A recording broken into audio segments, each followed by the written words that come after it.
Because to begin with, malinaw ang family code.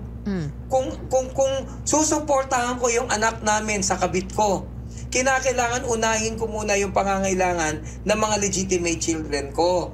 Hindi naiintindihan po yan ng taong bayan. Nakala nila automatic, hindi po. Bakit? Kasi po, mas pinapaboran ng family code ang legitimate children. Why? Because legitimate children would be in keeping with the preservation of marriage. And preservation of marriage is important to build or establish a family as an inviolable, as an institution. So kaya ang batas, ayaw nila na naghihiwalay. Correct. Kaya ang batas, dinidiscourage sila magkaroon kang anak sa labas. Kasi nga, pagdating sa suporta, uunahin mo ang legitimate children. Kawawa yung illegitimate. Kahit kasama na eh. Yung nakukuha ng illegitimate child, kalahati lang na nakukuha ng legitimate child. If you ask me, it's not fair. Pero ang pagtingin nga kasi ng batas, kailangan i-discourage tayo doon.